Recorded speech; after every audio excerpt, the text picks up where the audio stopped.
I just might chime in on inspections and on the role of inspections on preventable construction defects. When we went back and looked at most of the defects that were actually found, which is a lose-lose, the homeowner loses. I mean, nobody wants to be in court. No one wants to take the money. No one wants the time. The only way you really prevent all the time and money for this is to do it right the first time or catch it early in the inspection process. And it is cheaper for everyone to catch it early and fix it early. So right now, the inspection process in a local control state is very city by city, which, as we were having some conversations, there is a great deal of variety about how robust or not city inspections are on homes. And you can go and answer some basic questions of what are the 10 most common defects? What are the 12 most common defects that are found? And you would think that you would use that data to reverse engineer the right types of inspections at the time relevant point in time so that everybody's better off on that. One of the ideas that we floated for the last 2 years that the proponents that were looking behind the bill sort of brushed off, but there is we could create a state pool of dispatchable inspectors that would be trained on the most common defects that are there, that could basically not be on any particular city's payroll, but could be sort of available to help supplement backlogs on inspections. You could start from best practices of what they ought to be looking for, what are the most common defects, how do you find them, prevent them. And so that was one of the ideas that came up, because either we need several hundred municipalities to sort of up their municipal inspection codes and the people who are doing them, or the non-mandate approach was an incentive, which is we will make best practice trained inspectors available for you guys to have access to for each of your local areas so that we can get this checked out and get it done right the first time. I don't know if that'll come back or not, but I just thought I'd add that, Lori, because your comment was really spot on that, you know, if everyone's doing this well, we should be able to catch much of it in an inspection phase. Yes, John? I got interested in building a condo project, so I went to one of these construction defects law firms and asked them for the most common error. And it is so simple.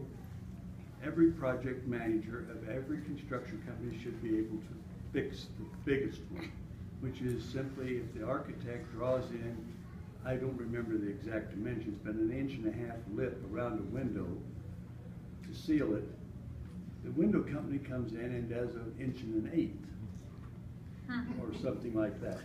It's so little that they don't notice it. But according to this particular law firm, 83% of their cases in 5 states were involving the windows and the moisture coming in around the windows causing mold and mildew in the insulation. And it was just that simple, and it's all just to cut a few pennies off of every window to save those few pennies. And my concern is 10 years down the road, we're going to have a crisis like we had with the mortgage crisis, but this is going to be people not being able to make their payments and fix up their homes for the defects. And that's my concern looking forward. And I think we have to attack it some way. And part of it is the ethics, morals, and values of the construction companies and their component parts people. And I'll preach that sermon every day if you want me to. Yes. Yeah. Yes, we do. Great. Yeah. Well, I've spoken on this before, but I think the state of Colorado is very vulnerable for the lack of psych beds that are available in this state. And we've gone through the theater shooting, and we know what people suffering with brain disease, schizophrenia are capable of doing because of the illness.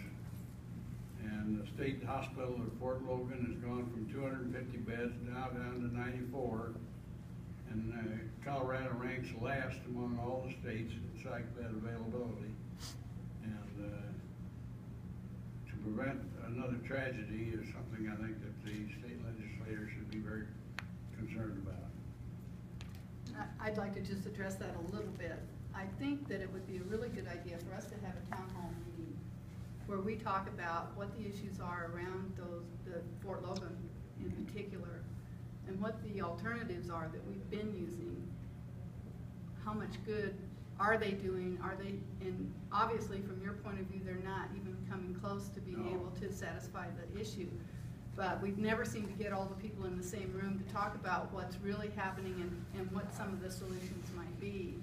I know I've heard that Fort Logan is such an old, decrepit facility that there's real concern about people's safety and a lot of other issues. That it seems to me, just from the little I've heard, is we probably ought to be looking at a brand new facility somewhere that we should build and have enough beds and make that a priority. I think the mental health issues have become top of mind for really most of the population, because we do hear about so many terrible things happening, and then we end up tracing it back and finding out that the person had mental health issues. The parents maybe even tried to do what they could. They couldn't find solutions. There didn't seem to be anybody to help them.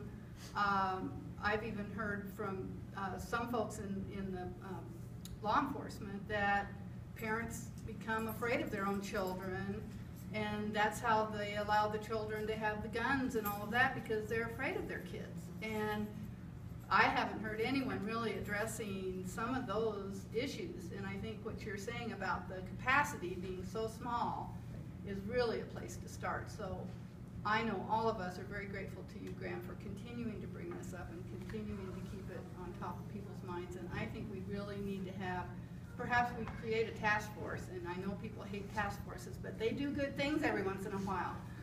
And at least set up what are the issues, what are possible solutions, and let's really attack this problem. Because if we keep just talking about one thing, then people say, oh, I've already heard that, I don't want to hear about that anymore. You know what I'm saying? So I think we really need to bring all the parties together, really talk about this in a very serious way, just like we're doing on the aging. We have a commission on aging now that we're talking about what's going to happen when Colorado has another 1 million people over the age of 65 in another 10 years. You know, sometimes the problem seems so big, people just want to go, oh, I don't want to hear about that. You know, we'll deal with it when we have to, kind of thing. But we have to deal with it now, we have to plan, and then it won't be so painful when we actually get there. But thank you again for your perseverance on this issue, and also for turning 95, folks. Wow. I'd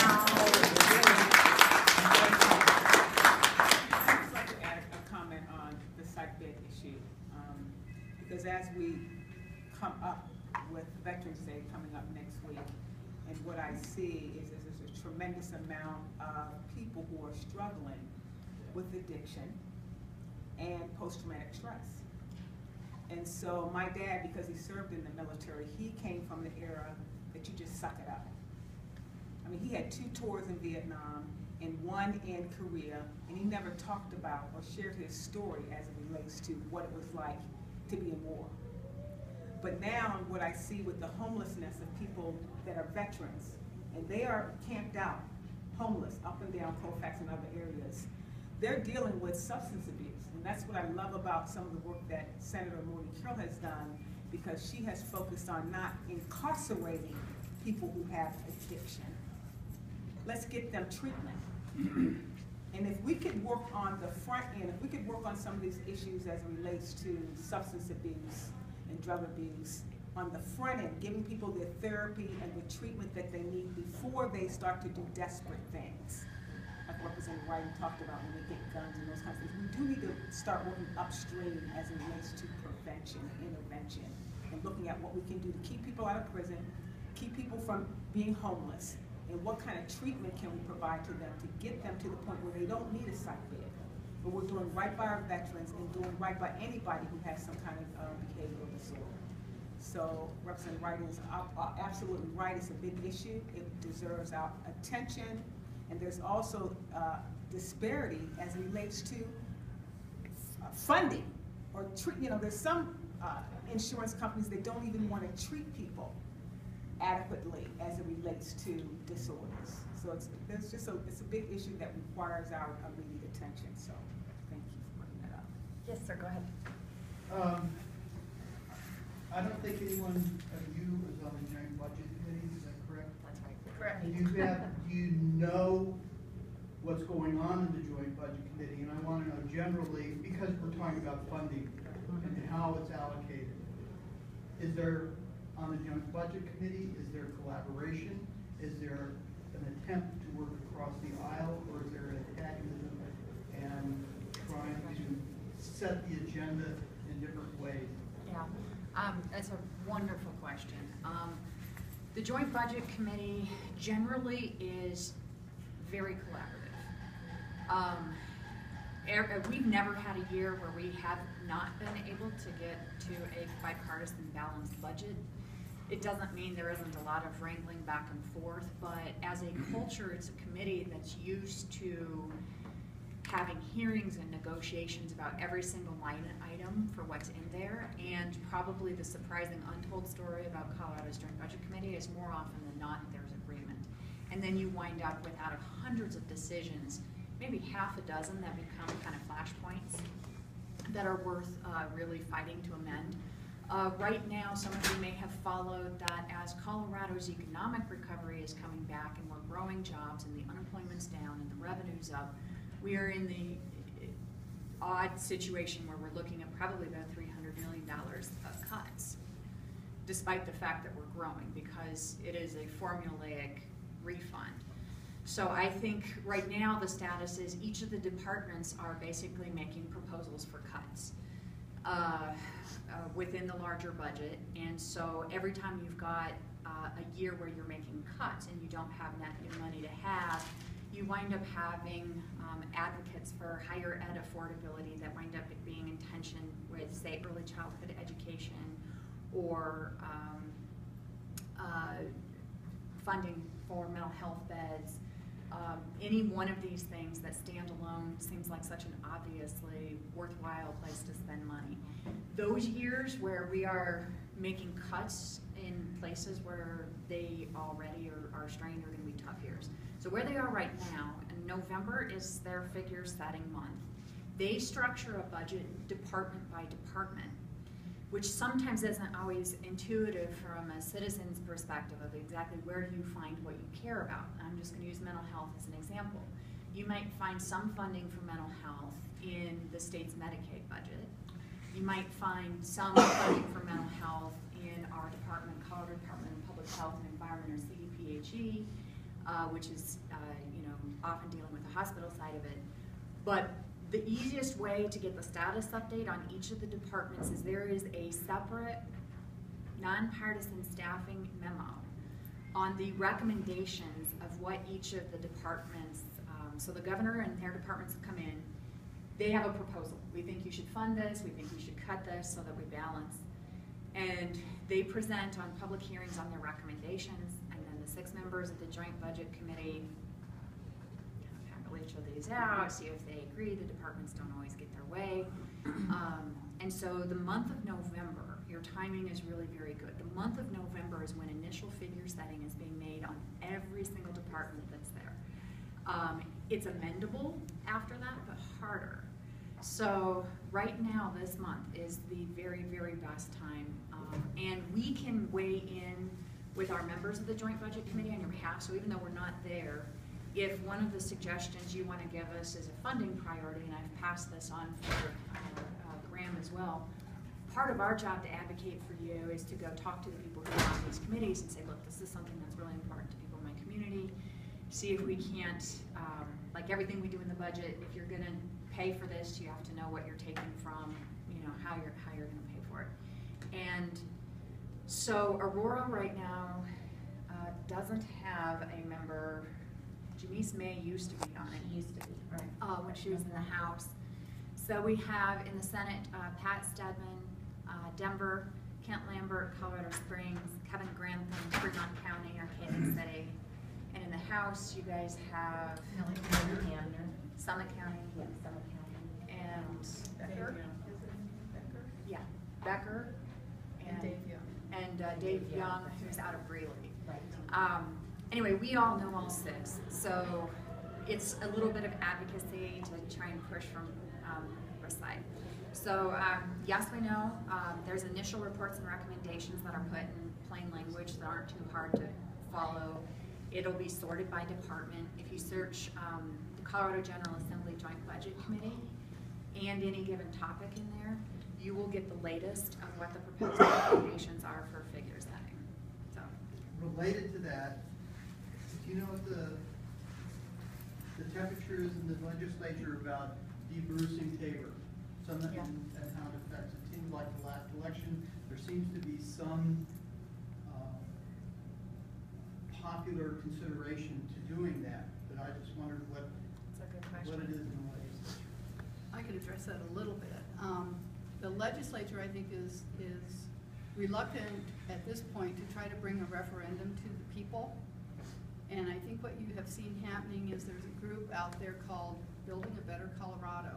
Mm-hmm. And I don't know if you've all received any information from them, but they are holding town halls all around the state. There is one, I believe, this coming Monday at the Aurora Municipal Center,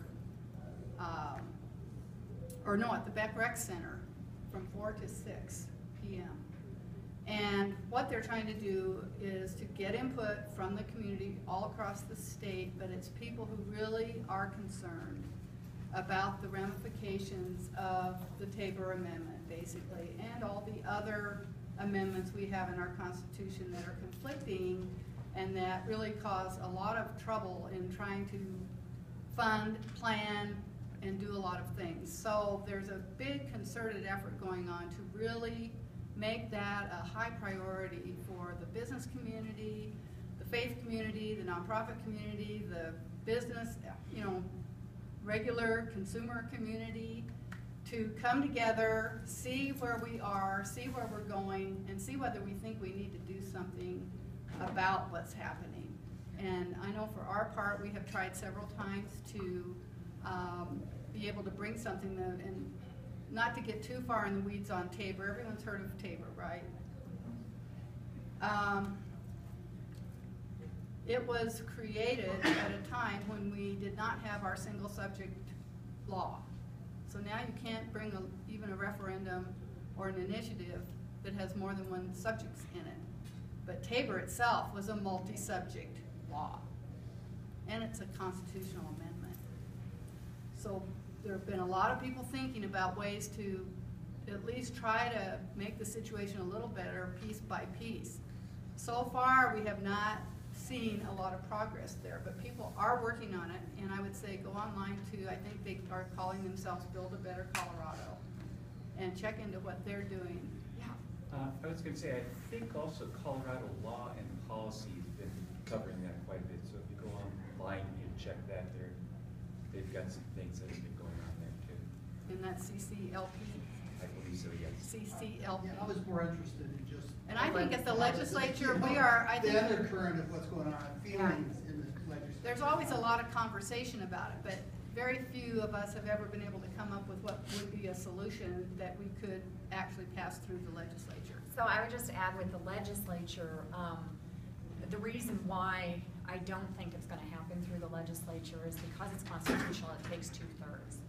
And so while out of the building, there have always been bipartisan coalitions, like out of all the municipalities and local governments that have de-Bruced, just for pragmatic reasons. Out of the building, it's a very bipartisan problem with a bipartisan solution.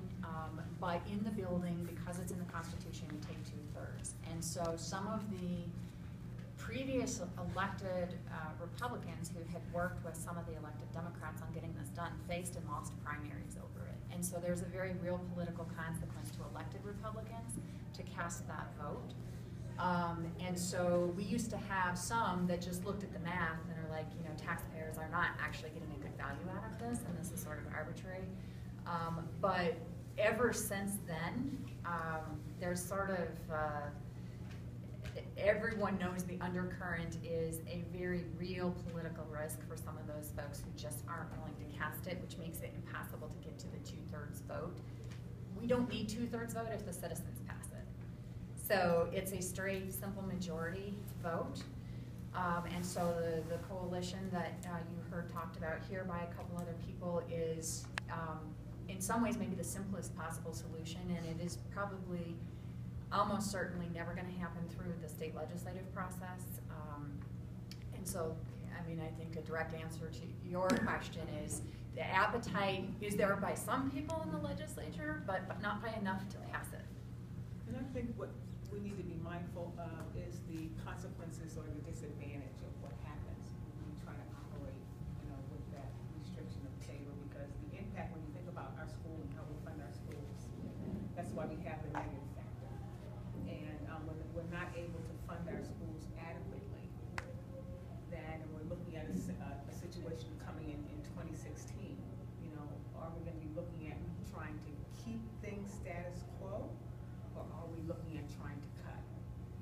And that is a very difficult position for me to look at cutting education, because we're already underfunding, in my view, education. And so that's where we get kind of our hands strapped, because it does impact how we're funding our school, which is the fueling of our economy for the next generation. And if we're not doing good by our kids, then we're not doing good by their future. Yes, in the back, and then to John. Hi, thanks. So some of you know me, I'm Alana Spiegel, and I got to serve on one of those task force. I was on Nancy Todd's 1202 task force as a representative of parents looking at the standards and assessment. I got to work with Representative Fields and Representative Buckner on some of the testing issues last year. So since education's coming up and the funding issue, which are really passionate to many of us, and real specific question following up to the appetite about tabor, what about the appetite for the hospital provider fee? I know that won't directly go to K-12, and then you're going to have K-12 battling it out with higher ed and transportation and everybody else, but at least sending a signal that we value public services because it's good for everyone. I'm willing to go into that fight just to say, because I believe in public education so much. What do you think the appetite is for reclassifying the hospital provider fee? So let's give a little background for folks who don't know what this hospital provider fee is all about. A few years ago, when we were in the depths of the recession, the hospitals themselves were providing an awful lot of uncompensated care. And so they came up with the idea of them generating a fee that they could pay to the state that would help us match Medicaid funding. And that was a bill that passed. And I was there at the time, Senator Carroll was there. I don't believe Rev. Fields was elected yet. But we passed this bill to create this provider fee that the hospitals provide X amount of dollars, and that's matched with the federal government for Medicaid. And I think we put about 100,000 people on Medicaid through that process. Now the mistake we made, in my mind and in many other minds, the mistake we made was that we put that money in the general fund, and that made it subject to the tabor limits. If we had put it in its own enterprise fund like we have done with so many other things, then it would not have been subject to that. So that has now grown to about $600 million. And last year we tried to pass a bill to move that out of the general fund into an enterprise, which would have then given that much more of general fund that could have grown without that fee there. That fee would still be used for the Medicaid match. So none of that would change, but it would just open up more opportunities on the budget. So that bill failed. But I know that the governor's been going around the state personally advocating for that. And I think that the hospitals and providers are all working on trying to promote this idea and talk to folks about it as to whether it does make sense for us to do that. So I'm anticipating that we will see that come back this year. And that's something, if you feel like you know enough about it, that you can talk to your representative or senator if they're not in this room today, that you could start talking to them